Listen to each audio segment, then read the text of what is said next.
दर्शकगण को मेरा YouTube channel ईश्वर या ज्ञान चैनल पर आप सबको कोटि कोटि प्रणाम। ओम नमः शिवाय। आज हम शिव महापुराण में वर्णित शिव कथा शिव जी स्वयं बता रहे हैं। ब्रह्मा विष्णु और रुद्र का आयु काल के रहस्य के विषय में बताने जा रहे हैं। इस कथा के माध्यम से ध्यानपूर्वक सुनने की कृपा करेंगे। परमेश्वर स्वयं बोले, हे विष्णु, तुम्हारे संबंध में मेरी यह और भी आज्ञा है कि तुम सर्वदा सब लोगों में पूजन और मान्य होगे। शिव जी कहते हैं कि तुम सर्वदा सब लोकों में पूज्य और मान्य होगे, मान्यवर बने रहेंगे।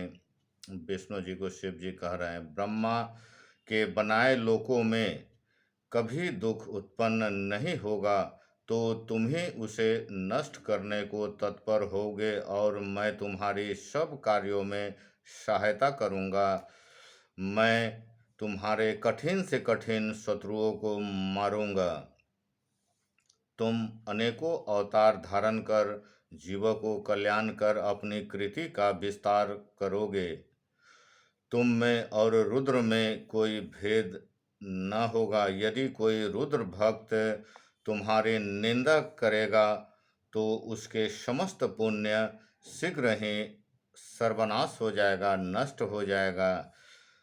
तुमने निग्रह अर्थात बंधन और अनुग्रह अर्थात कृपा करने की सामर्थ्य तुम में होगी।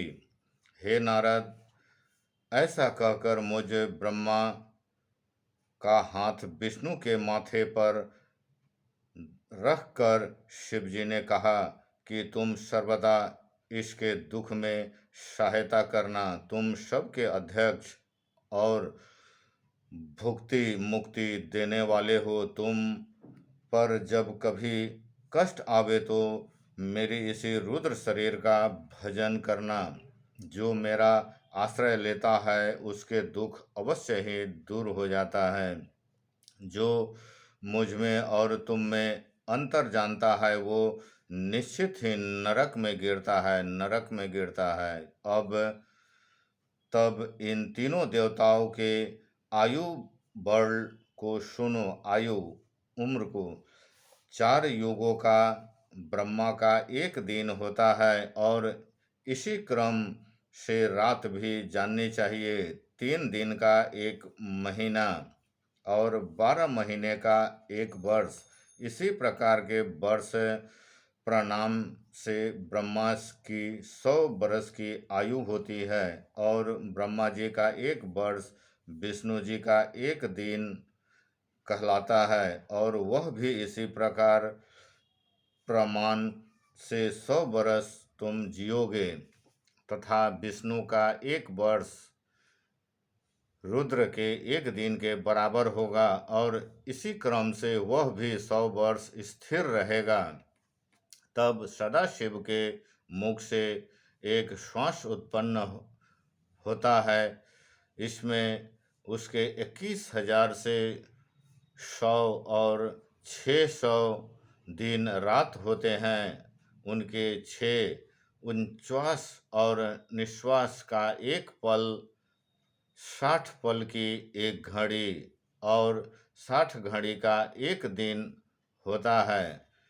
शिव के उच्छ्वास निवास अर्थात भीतर बाहर श्वास लेने की संख्या नहीं है।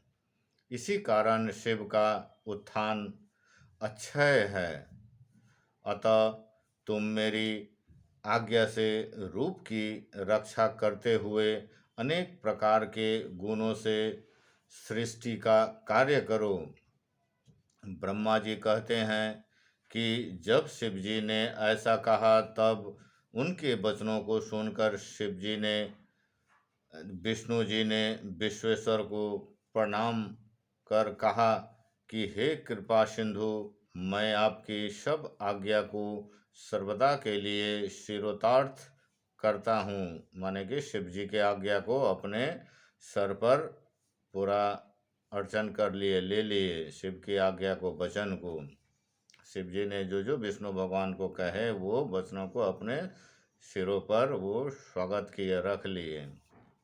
फिर तो शिव जी ने अपना मंगलमय हाथ विष्णु जी के सर्वांग पर फेरकर उन्हें धर्म उपदेश देकर अनेकों वर दिया, और देखते देखते ही शीघ्र ही वो अंतर्ध्यान हो गए। उसी समय से इस लोक में लिंग पूजा की विधि चलती रहा है। लिंग के प्रतिष्ठित शिव जी की मुक्ति भुक्ति फलदायक है। लिंग को प्रतिष्ठित करने से मुक्ति और भुक्ति मनुष्य को प्राप्ति होती है। यदि कोई इस आख्यान को लिंग के समीप पढ़ता है तो वह 6 महीने में शिवरूप हो जाता है। हे मुनि, इसका पुण्य फल कहने में मैं असमर्थ हूँ। इतना कोटि कोटि गुना फल ये चमत्कारी अमित फल शिव जी ने विष्णु जी को बताए हैं। तो आज मैं इस कथा को समाप्त करता हूँ,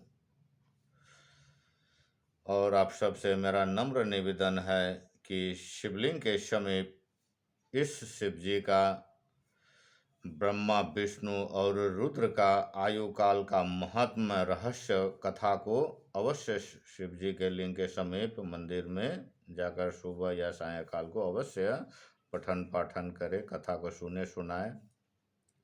अति ही चमत्कारी अमित फल देने वाले हैं ये कथा।